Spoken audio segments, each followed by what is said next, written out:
Life isn't fair. Life doesn't give you a move. You have to step back and earn your move. And you can cry all you want, but then you have to decide, do I get back in the game and do I win the next one? Hey, what's going on, everybody? Welcome back to another episode of Travis Makes Friends. Today, I am making friends with Erwin McManus. Erwin, what's up? Welcome to the show. Man, it's good to be here with you. Yes, sir. Thanks so much for joining me. I know you got a crazy busy schedule these days. I do, but I'm so excited to be in your friend group. Yeah, that's, officially. Officially. Welcome to the friend group.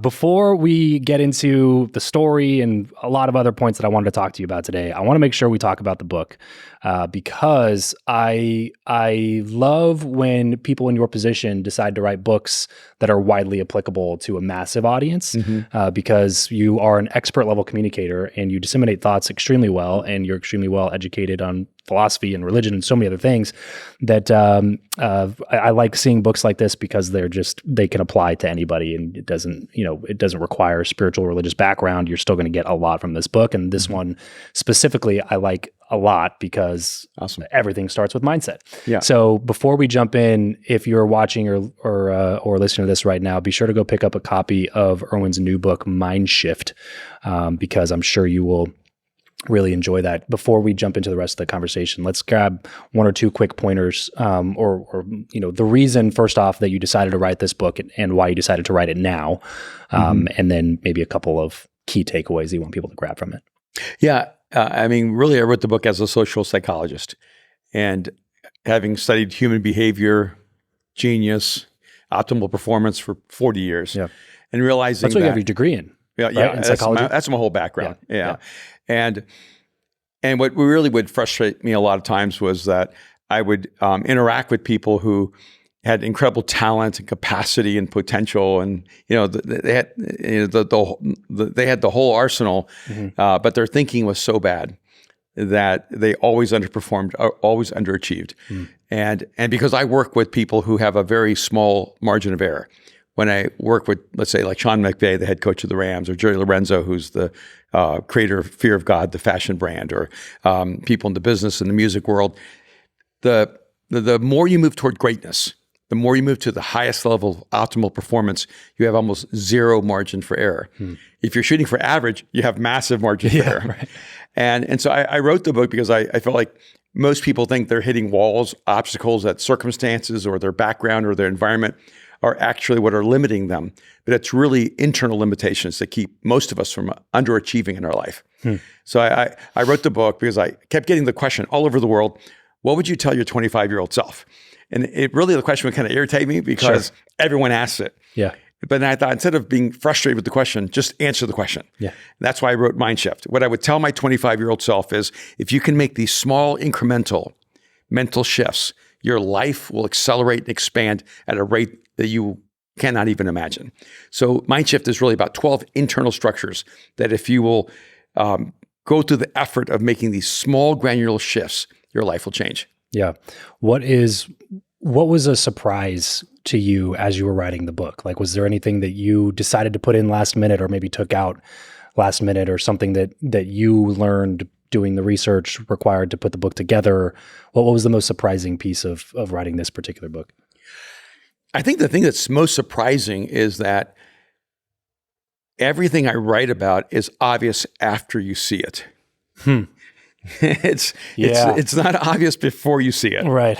It's obvious after you see it.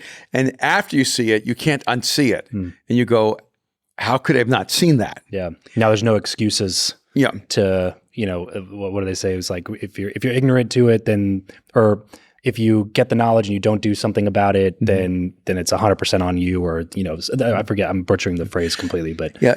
Because I think there are so many genuinely good people who have bad thinking. Yeah. And I started writing this book on October 26, 1990. I know the exact day that the idea for this book came. Okay. Because on October 25th, 1990, Buster Douglas defended his title for the first time after 8 months earlier in Tokyo, Japan, having defeated Mike Tyson. No one expected it. He was a 42-1 underdog. He had lost 5 fights before, so he didn't have an unblemished record. Right. And Tyson was supposed to knock him out. And the fact that he survived was a shock to everyone. 10th round, he knocks out Mike Tyson. And what really shocked me wasn't that he beat Tyson, is that 8 months later when he defended his title, he came in overweight, out of shape. And so I even heard, it might be urban myth, that he was in a McDonald's that afternoon eating at McDonald's. Wow. And he didn't even try. So Evander Holyfield knocked him out in the 3rd round. And the next day I'm listening to sports radio and I hear one guy go, why do you think why do you think Buster Douglas didn't even try? The guy said, he's supposed to be a really good human being. They said, he's even religious. I think he's a Christian. And then the third guy goes, some people are simply structured for failure. And the moment he said that, it shook me. Yeah. And I thought, am I structured for failure? Am I one of those some people? Do I have internal structures for failure that are actually competing with other internal structures that I have that might move me towards success? And I'm an incredible optimist. So I thought, if there are internal structures for failure, then there are internal structures for success. So I spent the last really 30 years studying intensely internal structures for failure. How do you destroy those internal limitations? And how do you create new internal structures that actually move you towards success? Yeah. And because Buster Douglas knew how to overcome failure, he had lost 5 fights and still destroyed Tyson. Yeah. Yeah. What he couldn't survive was not the weight of failure, but the weight of success. His internal thermostat set it back down to where he thought it should be. And what I found with many entrepreneurs, with many leaders, they know how to handle success, but they don't know how to handle, they know how to handle failure, but they don't know how to handle success. And this book is really about being able to build the kind of internal world where not even success can bring you down. At that time, when you asked yourself that question, am I, programmed for failure? Yeah. Did you have an answer to it? Yeah, I could see some of my internal structures were guaranteeing that I would fail. I had certain self-destructive patterns that even when I succeeded, I would revert back to them. How do you recognize those? Sometimes through pain, right? Or through a book. Yeah. And, the person who says, I have to learn it the hard way, I call that person a fool. and I want to learn the easy way. Yeah, yeah. And, one of the chapters talks about you can't take everyone with you. And one of the hardest things for me was that every time I succeeded, I wanted everyone to go with me. Yeah. I want to take my family with me, my friends with me, everyone who was associated with me. And I would find myself eventually being anchored by the relationships that I was trying to move forward. And one of the most painful things I had to discover is not everyone wants to go where you're going. The reason there are people who live in Wyoming and Idaho and North Dakota and South Dakota is not everyone made it to California. Yeah, right. Everyone was going to California, but not everyone decided to keep going. And you just have to accept some people want to live in Cheyenne. Some people want to live in Sioux Falls. Some people want to live in Des Moines. And if you're going all the way to the West Coast, you can't try to drag everyone with you. And the reality is that if you have a mindset that success is bringing everyone with you, you will actually limit how much you will accomplish in your life.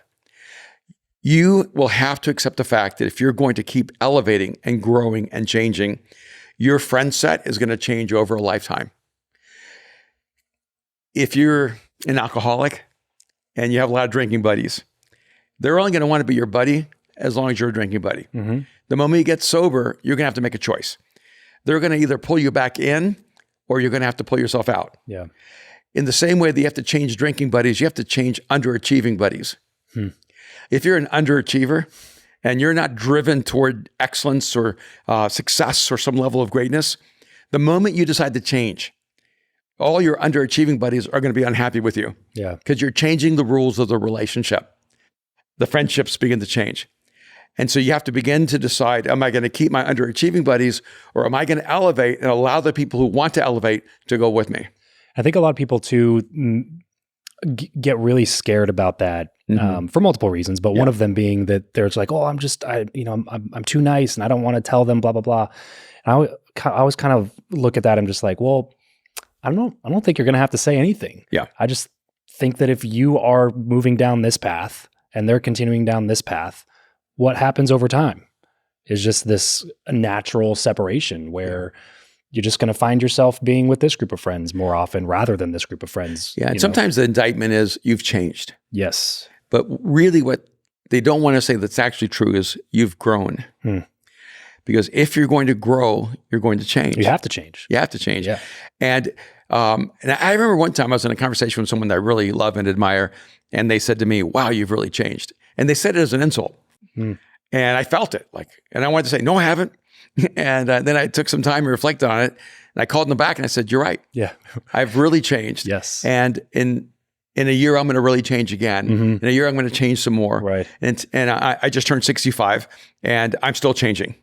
I feel myself growing. I'm more curious, more imaginative, more risk-taking, more excited about life than I've ever been my whole life. And frankly, I don't have a lot of 65-year-old friends because they do not want to engage life with the same level of intensity. Interesting. When I was 50, all my friends who were leaders and ran organizations at 50 came to me and said, hey, Erwin, it's time for all of us to pass on the torch. And we need to move into like our mentor sage time of life. And I just looked at them and I said, you're out of your mind. I've just started to set myself on fire. Yeah. I'm just beginning to pioneer. I'm now moving to my most creative self. So I can tell you, every decade of my life, I've lost friends because they all began landing the plane. I'm not landing the plane. Yeah. I'm building a new plane while I'm still flying. Exactly. And you have to decide in your life what kind of environment you want to create and let people decide for themselves if they want to be in that environment. The first time I had Ed Milet on the show, I don't know, 3-4 years ago now, he told this illustration or story about when he was going to the park with his kid when he was really, young and sitting next to another parent and they were watching their kids and talking as parents do at the park, trying to come up with something to say, and the one guy goes, man, it's crazy how often they're changing. It's so crazy just to watch them change like that. And then Ed was just kind of like, I felt bad after I said it, but it just instinctually out loud just said, when did that stop for you?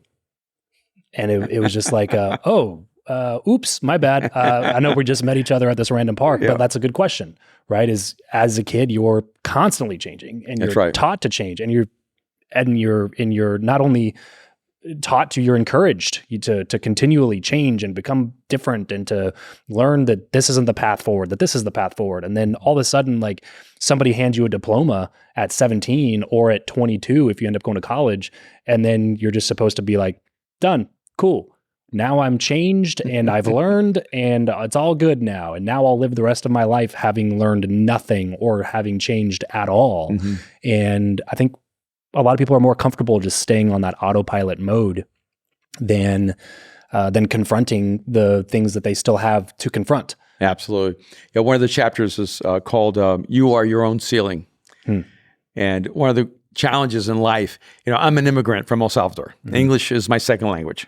I came from a country that's war-torn. It was the most violent country in the world for probably 40 years.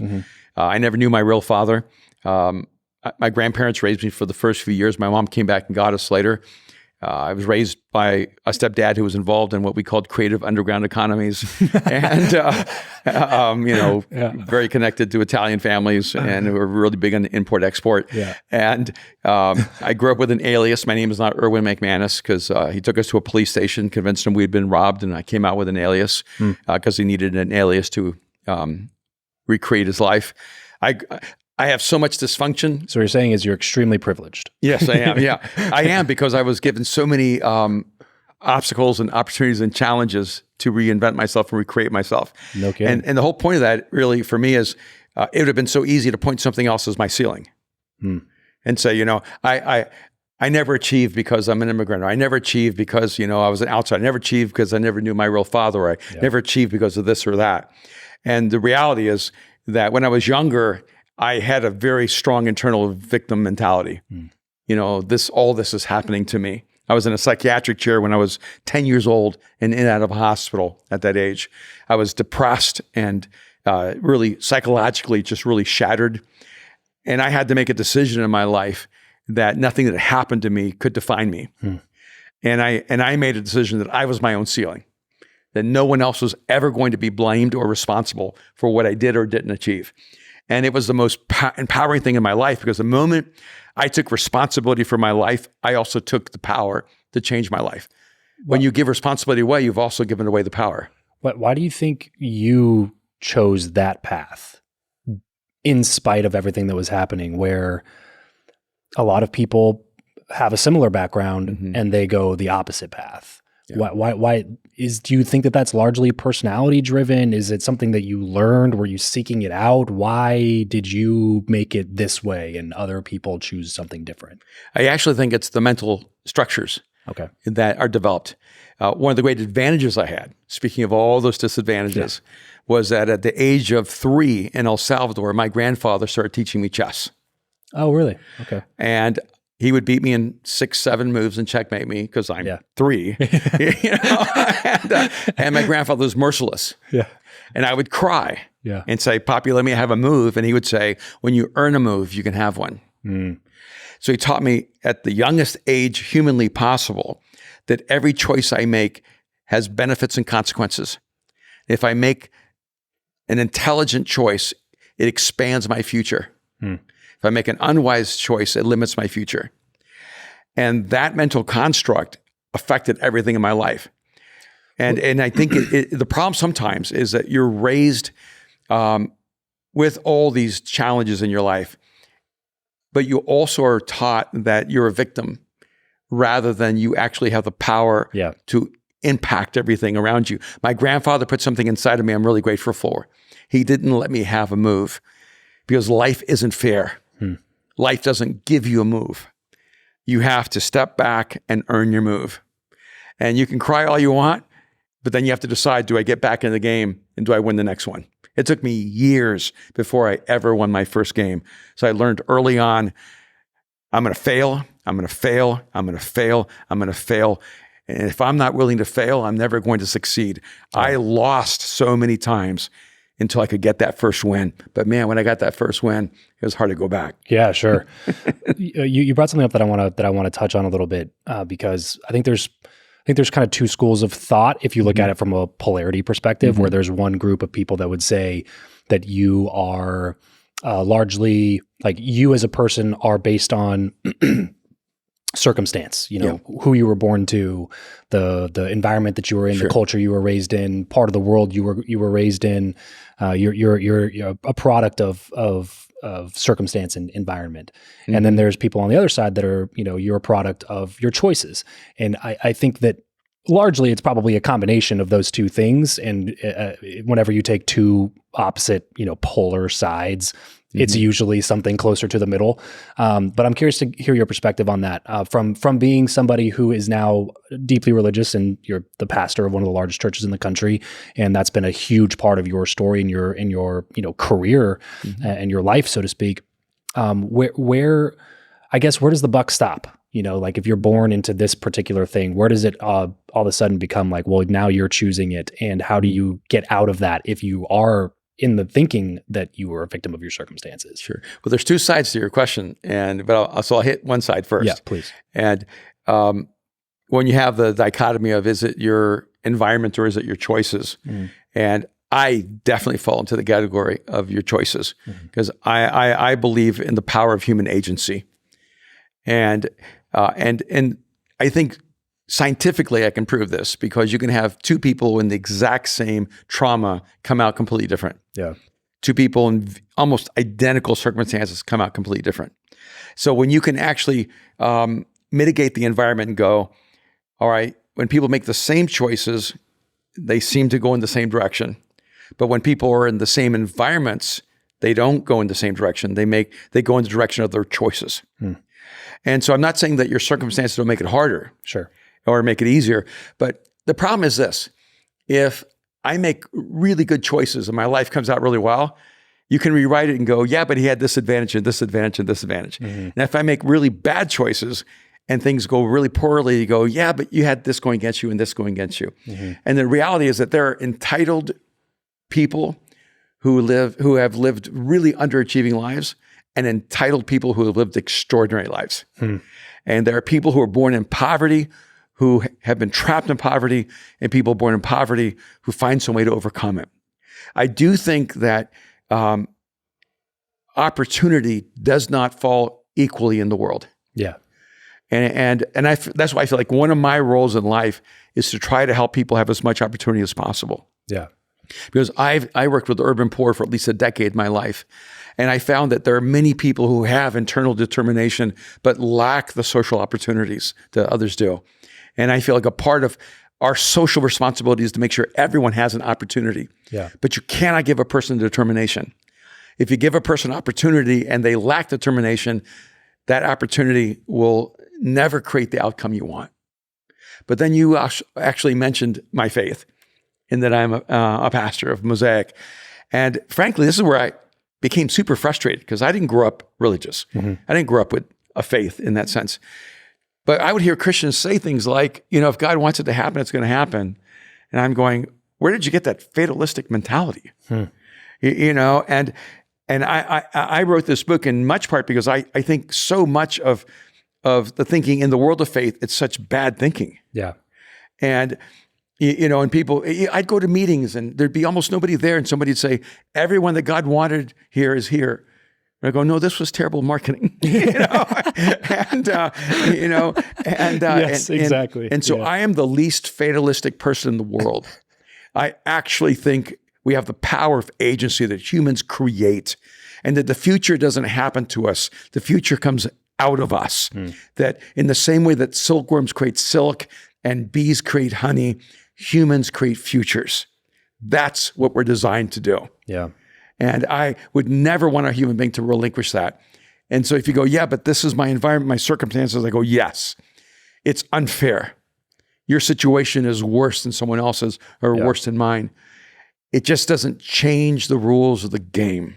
You still have to choose if anything's going to change. And what's so interesting, I've been doing the show for over 6 years. We're coming up on episode 900, I think, now of the show. We talked to hundreds of people, billionaires, A-list celebrities, athletes, comedians, pastors, authors, a wide variety of extremely successul people. And the thing that I've noticed with the people who are the most successful, I guess I'm making up this number, but I have to imagine that it's over 80% of them came from some sort of dire circumstances or at least suboptimal circumstances. Yeah. And that became the origin story, and it's just, when did we start thinking that we could achieve extraordinary things and become and proliferate, success and greatness without the struggle of becoming the person that's capable of doing those things? Yeah, I find most successful people are running from something and running to something. Both of them. Yeah. And so a lot of my friends who have, gained great wealth, a lot of them are running from poverty. Right. But they're running to success and wealth. And it's almost like you have something chasing you, right? And then you have something you're chasing. Well, and scientifically proven, you're always more motivated to run from the thing that's chasing you rather than run to the thing that you're running toward. Yes, it's an interesting combination, of both. But I also think it's that when you start with hardship or struggle or some level of sacrifice, it creates internal structures for success. I think one of the great tragedies, I guess, in life is the weight of talent. What I found in all my research is that talented people who express talent from a young age usually don't have the same need to develop internal structures for success. Yeah. So what happens is that, you have talent, we're going to build external structures. We're going to suck all the talent out of you. Yeah. If you're a football player or a mathematician or a violinist, if you're a prodigy, we're going to build external structures so that you can succeed. Yeah. But it's not because they love you, it's because they love your talent. Sure. But the moment the structures are gone, it's why 75% of pro football players, 2 to 5 years after they're finished, are dead, divorced, drug addicted, or bankrupt.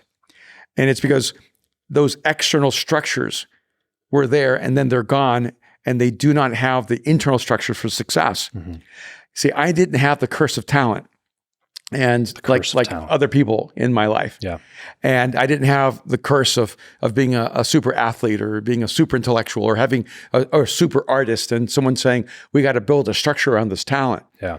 So I had to develop internal structures for success. So the moment I was out of high school, the moment I'm out of college, I instantly start succeeding faster than all the people I knew who had extraordinary talent because now they didn't have the structures to support their talent. Yeah. Yeah.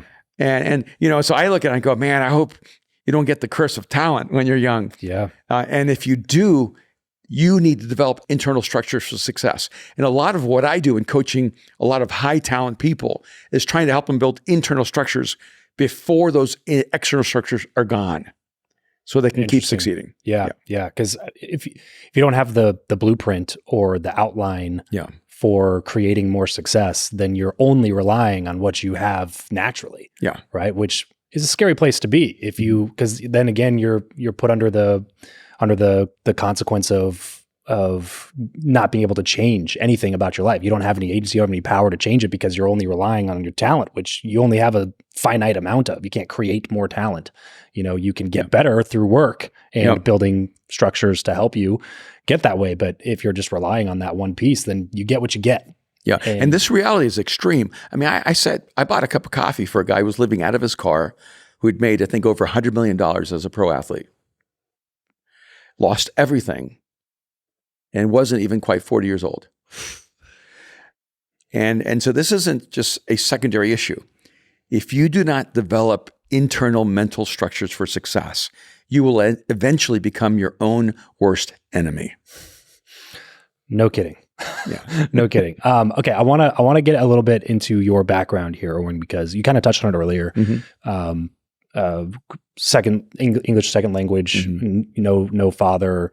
You have, Erwin McManus isn't even your, what was your given name? My family name is Cardona. Okay. Yeah. So immediately when I can't even imagine what that does to you as a young kid. Obviously to you, it threw you into almost levels of psychosis for being 9-10 years old, which is insane. But if you think about it, it makes a lot of sense because your literal identity was stripped from you at such a young age. Everything you knew, everything you were familiar with was completely gone, and you had to start over at 9 or 8 or 10 or whatever age that was. And then that obviously pushed you down a path to be like, hey, I want to learn how to master this thing in my head called my mind, obviously, because there's some things that are kind of scaring me right now, and I'm only 11 and that's probably not going to get any better. Yeah. So can you walk us through how you ended up going from studying world religion? I know you said your mom, was doing some prep for this, said your mom was studying Buddhism and all these other different religions. That's right. Yeah. Kind of hopping around, religion hopping as you were growing up. So even those things, it's there's no source of fundamental truth in your life at this point. And then you go to college and study psychology and philosophy. Where do you feel like you finally start grabbing some footing? You put your foot down, you're like, okay, I know this is true. And how would you describe that, subsequent couple of years? Yeah, I feel like some of it came backwards for me. Okay. If you're a person of faith, you usually go, oh, I met Jesus and then all this changed. But that's not really the way it worked for me.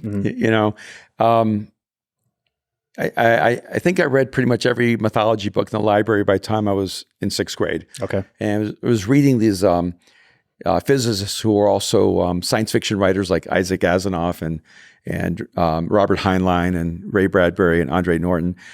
And so I really began exploring what is real and where is reality. And I was trying to figure out, is there any meaning to life at a really, really early age? But for whatever reason, and I'm not even sure why, at a very young age, I decided that I would try to be an honorable human being. And I think it's because I grew up around so much dysfunction, and lying was just a natural skill set. Yeah. Truth was a commodity. Morality was something fluid and non-existent. And maybe it was my way of trying to take some control over the world around me. Yeah. But I was really, really young. I decided, I think I'm just going to try to always tell the truth. And I'm going to be a person who doesn't steal. And I know this is insane, but I was actually like an intensely moral human being, even though I didn't believe in God. And I thought, I'm going to treat every human being as if they had like infinite value. So early on, I was trying to find what it meant to be truly human. And then I went to college and I found Socrates, and I really fell in love with the virtues of the Stoics. Yeah. And I integrated a lot of those views. I actually wrote a paper on economic development, Socratic thought, that gave me admission into 3 different universities when I wrote it. And so I thought, I think I'm going to become a Socratic. I'm going to be a person who lives for truth, and I'm going to ask questions more than I'm going to have answers. And sure. And so I try to take on those virtues of character and integrity, and all of that was before I had any kind of faith in God. And so I was trying to become this noble human being. My problem was I wanted to fix the world, but I couldn't really fix me. And I thought, man, if I can't even fix me, how am I going to make the world better? Yeah. I studied Christianity for about 30 minutes in a philosophy class, laughed and thought, there's no way this could ever be true.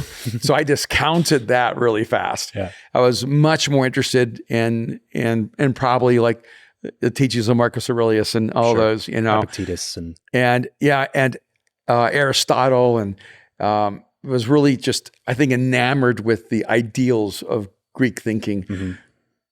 And then one day my mom calls me and says, hey, I've become a Christian. And I didn't know what that was, but she seemed happy. And my mom had been through divorces and been through a lot of pain. And sounds like it.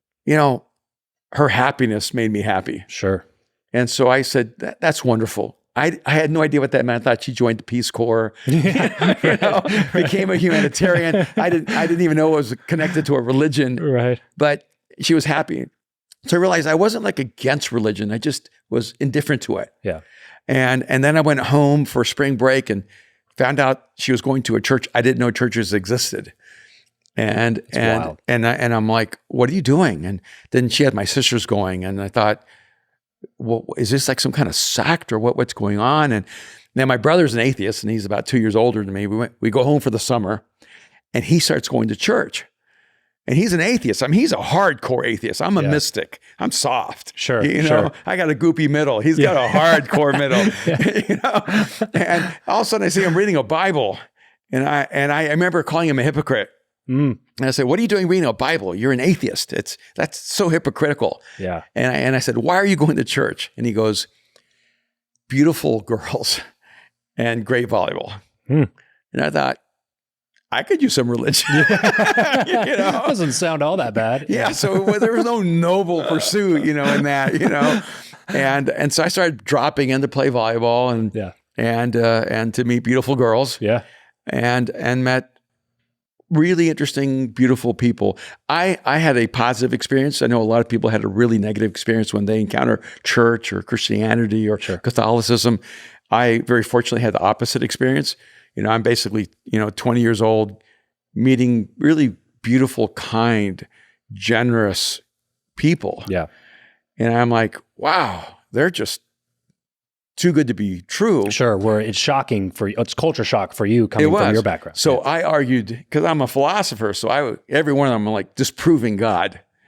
And they had not been trained to argue at the level I argued. And they would always say, Erwin, you're winning the argument, but all I know is God loves me, and I'm really grateful for that love. And I'd be angry. Yeah. Because if I win the argument, you have to It means I'm right. Right. Yeah, exactly. Yeah, you have to recant. Yeah. And they wouldn't recant. They would just say, yeah, we just don't know how to win this argument, but, we just know what we know. And it would irritate me. And I started feeling this emptiness. And I remember flying my girlfriend in that I dated for a few years, because I felt like, am I about to crumble? Like, that's the way I thought about it, because when I saw my brother reading the Bible, I said, what are you doing reading the Bible? He said, if I believe in God, it's going to be an intellectual decision, not an emotional decision. And I remember looking at him and saying, you're lying. You're just about to crumble. You're just trying to make it look like it's not emotional. So I was not the guy that was going to buy in. Yeah. Did your brother? He did. It shocked the daylights out of me that my atheist brother all of a sudden says, I believe there's a God and I've given my life to Jesus. And my two sisters did, and my mom, I was the only one that didn't. And it was weird, to be honest with you. I had my little sisters coming up crying, going, we don't want you to go to hell. And I'm like, what makes you think I'm going to hell? Yeah, who gave you the list? Right. Like, it was all so weird to me. Right. And then on top of that, I was actually more moral than my family. That's when it starts messing with your mind a little bit. Yeah. And I'm like, wait a minute, I have higher ethics than you. I treat people better. I have a commitment to higher virtues, and you're going to heaven? Like, I was basically, if that's the way God is, I'm out. Yeah. I had no understanding of like grace, forgiveness. It wasn't even my vocabulary at the time. Do you think morality can exist without the presence of God or deity? Absolutely, because I think God does exist and his image exists in every human being. And so I think there's always like that whisper in all of us, our conscience. Yeah. I cannot explain, one, why I wanted to be a good human being, and two, how I knew how to define a good human being. How did I know that not deceiving you was actually a moral act? Like, how did I know not stealing your stuff was actually an act of nobility? And even the way I treated women, I just made a decision early on that I would just never use anyone for my own personal pleasure. And I don't know where those came from. See, and that makes me believe that in a sense we're being informed by something that sometimes we didn't even know exists. Yeah. And but then it made it hard for me to come to faith because I felt like I was actually trying to be a good human being. Yeah. I entrusted my life to Jesus not because I had any concern about afterlife. Zero. I entrusted my life to Jesus because I thought, if there's a God and he knows me, that means my life has meaning and significance. And I already knew what it felt like to live without any sense of meaning, wondering if my life was completely insignificant, if I was just a speck of dust in the backdrop of the universe. And so I opened my life up to God just from the hope that maybe this life mattered. And that was it. Like, God, if you exist and you're real and life matters and I matter, I'm in. And it was a revolutionary moment for me. Yeah. I mean, that's not what really I meant to come and talk about, but that's real to who I am. Having the conversation. Yeah. Let me ask you this. Do you believe that you are 100% correct? Oh, I don't think I'm right about anything. That's the whole point. I heard you say that on stage one time, which is why I knew you were going to answer it that way. And that's frankly why I was fine down with having the conversation, because I tell people all the time, it's just like, if we can't both admit that we don't know the answers to everything, then what are we talking about here? Because you're saying stuff like they're absolutes, but you can't prove anything. I can't prove anything. Like, let's have a conversation about it. But you're not interested in having a conversation. You're interested in judging me for what I'm thinking and trying to move me over to your side. Yeah. Right? Even if God exists and Jesus is God, it's not because I'm right. Yeah, right. Exactly. Right. Regardless of whether you think it's it true is outside of me. Truth exists outside of your opinion. Yeah. So I don't get credit for that. Yeah.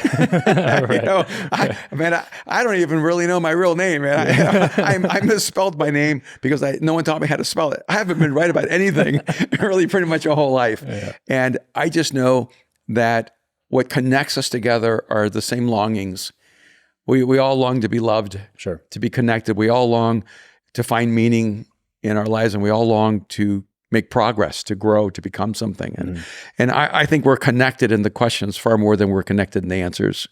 Yes. Yeah, I heard somebody say recently, and I loved it. I wrote it down. I have a whole notes section in my phone of just different lessons or things that stuck out to me. And he said something like, I would rather have questions that can't be answered than answers that can't be questioned. Yeah. And I was like, yes, that is what I'm after, because before it was like, I needed the answers. And I don't know what it was. I think it's kind of innate in all of us, is we crave certainty and we want to know things. Mm-hmm. It's just like, well, some things you can't really put your finger on, and you gotta at some point just choose to believe something, because nobody's going to be able to tell you 100%. Yeah, I think the problem is that a lot of times we're trying to be right rather than be whole. And really, I lead Mosaic not because I'm trying to get people to be right. I'm trying to help people be whole. And I have found a unique level of wholeness in my life, an inner peace, a sense of significance and value that I don't know how a person can live without. And I interact with so many people who are just so broken, and they feel so disconnected and lonely and empty inside. And that actually weighs on me. It matters to me. And I think wholeness is so much more important than rightness. Yeah. There's this assessment called the Strength Finder that actually has like 32 or 34 signatures or strengths. It was actually created out of our community at Mosaic through the Gallup organization. And my wife has a strength called belief. It's like her number 2. And belief is like my number 30. And it's really way low on my list. And I have what's called ideation. I have 1,000 ideas a second, but I don't have 2 or 3 things I hold to like a person with belief. Yeah. Well, my wife, she's certain even when she's wrong. And we'll be driving, and I'm telling you, this happens. We've been married 40 years. We'll be driving, and we're going somewhere I've been, but she's never been. And then she'll go, turn right. And I go, honey, it's left. She goes, it's right. And because I like being happy more than I like being right, I just turn right. Turn right, yep. And turn right. We'll drive and drive and drive. It gets quieter and quieter. And then eventually, and I just keep going. Yep. And then she goes, you probably need to turn around soon. I said, why, honey? She goes, you're going the wrong way. Yeah. And I'll turn around and go back. And I remember I asked her one time, I said, honey, I've been there. So I knew it was left. But you were so right. You were so certain that right was right that you actually shook me up. I thought, maybe I am wrong. Right. See, because the way my personality is set up is, even if I'm right, I think I might be wrong. Yeah. It's easy to convince me, Well, I said, what does it feel like to feel so right? Certain, yeah. When you're wrong. Because I don't even know what that feels like when I'm right. It's funny you say that. I have a theory when it comes to that, because obviously some of it's largely personality driven. Mm-hmm. However, I tend to be more the way that you're describing yourself in being. Like, right. I even when I'm right, I'm like, maybe, you know what I mean? Like, I guess I could be wrong. Yeah. But I used to be the complete opposite, where I was ardent and sure and confident in everything that I thought or believed or said. And I think what makes me now what I am, like in terms of, feeling more like I'm wrong than I'm right, was realizing that I was wrong once. You know what I'm saying? And I feel like you're kind of the same way, where you believed something and you had this one core belief, and then you changed your belief completely. And that one belief shift changed everything about your entire life forever. Yeah. So it's hard now to be like, oh, well, I cling to this belief without questioning it, because if I had done that before, I wouldn't be where I am now. So I have to be willing to receive new information and change my belief system at some point. Yeah. I also think it's that my shift wasn't to a destination, but to a process. And I think the mistake people make a lot of times is they think that a proper belief gives you the end game. Yeah. Like it's set in stone at that point. And so when I entrusted my life to Jesus, it was permission to always pursue the truth no matter where it led me. Yeah. It wasn't, I'm standing on truth and now I can't move. Right. It was, no, now I'm on a journey of endless exploration to discover what's true and beautiful and good. And I think that for me is really, really exciting. You've shared the stage with a lot of different people, obviously massive Christian leaders and pastors and big conferences and stadiums and 30, 40, 50,000 people. But you've also sat on like debate stages and talked with people who are on the opposite side of the aisle. Has there ever been a time where you were sitting in one of those being like, that guy has a point? Always. Yeah. Yeah. I recently I've been listening to, is it Lex Friedman? Yep. And I like him a lot because the way he crafts his thinking, I find to be really thoughtful. And I love when people ask questions that are unnerving or they frame things in a way where I'm going, okay, like really think that through. And so in my head, I always have conversations with people like Lex. And because that's also me. When I wrote The Genius of Jesus, which was the book before Mind Shift, it was during the pandemic. I was in my back house and I had this thought, I can't believe my whole life revolves around someone who lived 2,000 years ago. Like I literally am having this thought in my back house. I go like, if it were anyone else, I would tell them you're out of your mind. And and then I had this follow-up thought, what about if I'm wrong? Like, what about if Jesus isn't God and you've built your whole life around him? And then I had this follow-up thought, because this is the way I process things. Yeah, but even if Jesus isn't real, the change in your life is real. So how do you explain that? And also, what's the downside? And so then I had this thought, well, I've either been changed by Jesus as a person or I've been changed by the idea of Jesus. And that's how I started writing The Genius of Jesus. I thought, wait a minute. If Jesus isn't real and the idea is real, this is the greatest drop of genius in human history. Because his genius didn't just change him, it changed people for 2,000 years. And that's how I started studying the genius of Jesus, going, what is the intrinsic genius of Jesus? One, was he a genius? Does he qualify? Then two, what is that genius? And what really, to me, was so exciting was that genius is not transferable. You could spend 30 years with Picasso and never become Picasso. Or 30 years with Bobby Fischer and never become a master in chess. Or 30 years with Stevie Wonder and never become a master musician. But if you spend your life in an intimate relationship with Jesus, you actually become more like him. And I thought maybe the genius of Jesus, that his genius is transferable. He actually makes you fully human. And I think a lot of my writings are because I asked the fundamental questions of the person who completely disagrees with me, because I'm completely disagreeing with me all the time. Right. And I think it's okay. My wife gets nervous, and I mean, she'll say, I remember one time we were in Greece in a pool and I started questioning all these things. And she goes, are you saying you don't believe in Jesus anymore? And I'm saying, honey, for me to say I don't believe in Jesus is for me to sing, like, I don't believe in oxygen. I don't even know life without Jesus.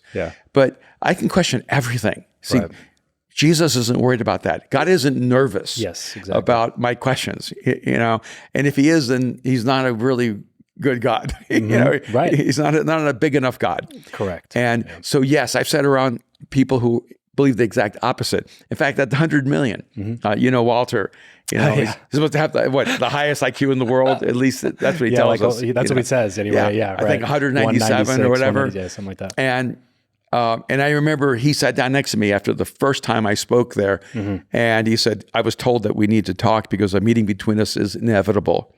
And that's hilarious. And he says, I disagree with half of everything you said. And so I got up on stage later and said, hey, Walter, the guy with the highest IQ in the world, agrees with half of everything I said. And we've had endless conversations. He's come find me. We talked so much. And I actually kind of love it. Because I go, if I'm searching for truth, having those ideas tested by the most intelligent, thoughtful, ruthless people in the world, it's a good thing.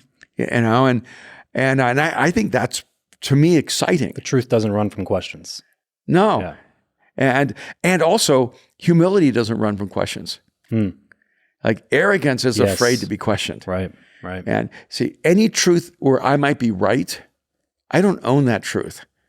I just happen to have found it. And so if you can disprove that, that's okay, because I only believed it because I thought it was true. I didn't believe it because I'm so arrogant that I think I have truth. Or I am truth.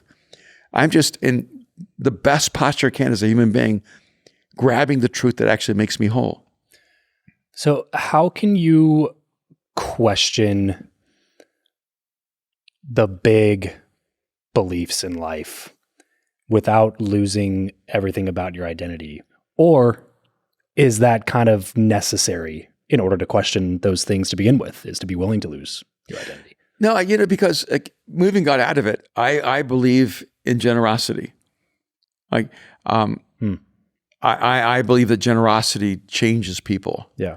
That it makes us better human beings. That it changes the whole social construct. That it makes me more ambitious because only generative people can be truly generous. It's very true. And so I hold this virtue as a truth. Yeah. And you can disagree with me. You can try to disprove it. But I'm really comfortable going, this is something I hold as true. I actually believe that being a person of truth is a more valuable gift to humanity than being a person who lies, regardless of God. And so I've chosen to be a person of integrity, not because it makes me more money, not because of anything except that I can look in the mirror at night and live with who I am. Yeah. I think there are certain things you can hold on to in life, and you don't need other people to prove or disprove them. They're just true. Yeah. Who you are. In fact, I've had this conversation with people really close to me. Probably 30 years ago, I made a decision. I don't want to necessarily be known as the smartest person or the most successful person or the most talented person, but I have ambition to be the kindest person you've ever met. And so I've had a drive all my life. Now, I've had people who've told me, Erwin, you're an idiot. Kindness makes you weak. Kindness makes you soft.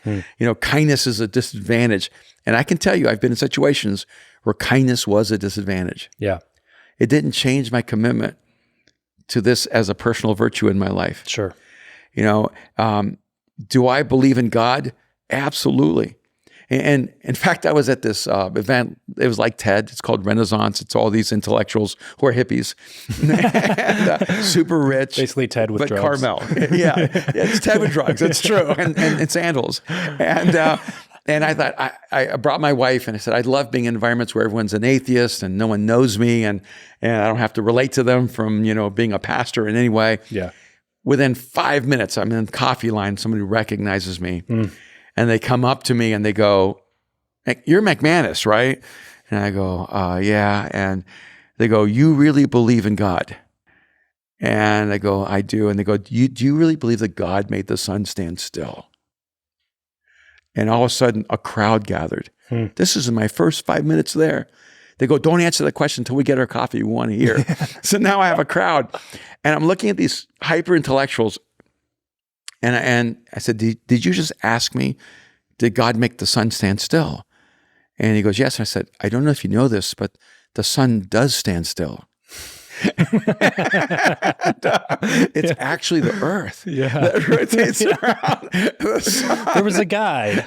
His name was Copernicus. Yeah. So first of all, I think I caught him off guard because he's the one believing in superstition. Right. And not me. And I said, but beyond that, I said, I believe in God because I believe in infinite possibilities. See, you don't believe in God, so you've already narrowed your willingness to be open to infinite possibilities. I think my posture of believing in God is actually a more intellectually honest and explosive space to be in because I don't limit my imagination to any possibility. Yeah. And it was the most enjoyable conversation. Yeah. And so what it does for me when I'm around people who violently disagree with me is it forces me to not box, but to move into Taekwondo. Yeah, right. I use the momentum of a person's intellect and their thought and their opinions to take me somewhere so extreme that I see the world in a whole new way. Yeah. Well, and it's... I think the reason you can do that is because you're well studied beyond just the religion that you're a part of. And I think that is crucial when you're trying to have conversations with other people with different belief systems. Because if you've only ever thought one thing, only ever believed one thing, and never had real empathy for somebody else's perspective, then it's really difficult for you to even, first of all, relate to those people, let alone be able to have a conversation where there's any sort of headway given on either side of the conversation. And speaking of that, I know you have an entire program on communication, something that you have dedicated a lot of your life to. Obviously, I don't even know if you would even be able to estimate the number of hours you've spent speaking in front of people, to people, about people, whatever. So obviously the people listening to the show, entrepreneurial, self-improvement, they want to become better versions of themselves. Most people, I think soft skills are going to be the thing that becomes the most important skill sets to learn in the next couple of decades, mainly with technology and the future belongs to communicators. That's kind of my point, right? So I know we're kind of winding down a little bit, but I would love to hear your perspective on what makes an expert communicator an expert. Yeah, I do have this masterclass called The 7 Frequencies of Communication. And I break down human communication to 7 dominant frequencies. And I am absolutely convinced that a huge part of human communication is the connecting point that happens through human frequencies, where there's a vibrational connection between human beings that creates transformation. What's amazing is that I'm making sounds right now, and your brain is translating those sounds into meaning. I mean, that skill is almost like mystical. Right. And the humans are meaning used to be machines. Yeah. And go back long enough. Yeah. But we're meaning machines, and we're constantly transferring meaning to each other, and it changes us. It affects us because we're open loop creatures, which means if I come in optimistic and full of joy, and you come in depressed, one of us is going to affect the other. And I'm open loop, so you could make me depressed. You're open loop, so I could actually infuse hope into you. Yeah. Human communication pours into people and in an optimal level the very things they need. And so sometimes, we're on Instagram, right? And you're listening to the speakers, and you listen to an Ed Milet, and all of a sudden you're getting a framework. It's almost like there's a frequency that's coming into your soul, and you're being challenged, or you're listening to Tony Robbins, and all of a sudden you're being motivated, or listening to someone else and you're being healed. And human communication has this incredible ability to heal you, or to inspire you, or to infuse courage into you. And so I wanted to understand both the shadow side of human communication, because it can do the opposite. Communication can manipulate you and shame you and control you and limit you. And so I think it's important to understand the power of communication. And frankly, it's one of the challenges I felt when I would struggle for faith, is I would listen to a lot of communicators, and I felt like they were using a shadow frequency, a negative frequency of manipulation, or control, or performance. Yeah. And I remember sitting down with a friend who was an atheist, and I said, I think you didn't reject God. I think you rejected the frequency in which God was communicated. And you were right. Yeah. That frequency was inauthentic, and it was dangerous. And so I think some of it for me is just trying to have conversations about faith, about life, about spirituality, about God in frequencies that are authentic and honest and safe. Yeah. But I love communication. I love the power and beauty of words. I love the fact that in one sentence I could explode an image in your mind, and all of a sudden paint with colors that you've never had inside of your own soul. Yeah. I love the fact that I can walk into a room filled with hope and optimism and fill the souls of other people with hope and optimism that they didn't have when they came in. I love the fact that I can talk to someone who's afraid, or they're discouraged, or they feel insignificant, or just can't find the internal motivation to live the life they're created to live. And in one moment, I can communicate something, and all of a sudden they're infused with courage and inspiration and hope and self-belief and a power to step into tomorrow. And so I don't ever want to underestimate the power and the gift of human communication. Yeah. Communication comes from the same word as communion, the same word as community. And communication makes us communal. It connects us together. Yeah. And by the way, we created the space for an online mastermind called The Arena. We focus on communication, leadership, mastery, and big ideas. And so every week I'm on there live, but we also put everything from the art of communication, which is a 16-hour masterclass on communication, to the 7 frequencies, which is about a 5-hour journey. Everything we create for human development, we put in there for free. And then when you're a member, you can access all of those learning. And then we interact on a live basis, because entrepreneurs are terrible at formal education, but great at learning. But they only learn when they're in crisis. You know, you cannot tell an entrepreneur, this is how you run the first base, then the second base, then the third base, and home.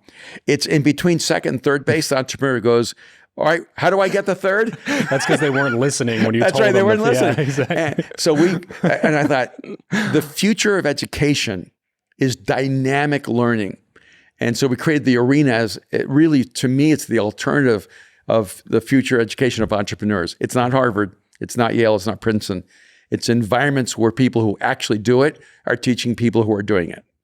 What's your favorite method of communication? Because you've written, what is this, book number 10? Yeah, 10 or 11 or something like that. Yeah. I also have a graphic novel that's in work right now. Graphic novel. Yeah, it's really fun. Speaker, podcaster, coach. What's your preferred method of communication? If you could only communicate one way for the rest of your life. That's tough because, you know, I design clothes too, and I think designing clothes is the way you communicate. Yeah.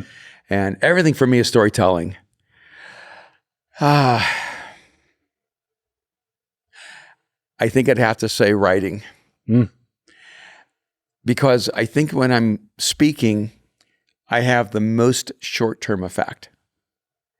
When I'm in my best moment on a stage, and I've had that, I mean, I just spoke at an event, had 250 people registered or something, 50,000, sorry, 250,000 people registered. Yeah. And yet I know that one message has a short-term effect. But when I write a book, I can actually have long-term effect. That's a fair point. And that, if I can write one sentence in such a way that stays with you forever, it changes your life. And, you know, and so there's just this subtle sentence in the Artisan Soul that says that you are both a work of art and an artist at work. And I find that phrase then travels across the world. If I had said it, people would have heard it and experienced it. But when I wrote it, it gets tattooed in someone's soul. Erwin, this has been awesome, man. I would love to do part 2 or part 3 at some point in the future. But if you're watching, you're listening right now, and you have not yet done this, go pick up a copy of Erwin's latest book, Mind Shift. I'm really looking forward to diving into this one. I've not had the pleasure of reading it quite yet, but I'm looking forward to it. Erwin, thanks so much for coming on. If there's anything that we can do for you, you know, let us know. Hey, thank you so much, Travis. Yes, sir. And if you're watching or listening right now too, and you don't follow Erwin online, you should correct that mistake right now as well. He's always putting out really, really encouraging things. And frankly, even if you're not, you know, religious or you're not a Christian or whatever, I have learned loads from people like Erwin on communicating better, disseminating information, relating to large crowds of people. And, you know, everybody can get better at that and have advantages in life because of those things. So Erwin, thanks again, man. This has been awesome. Hey, thank you so much.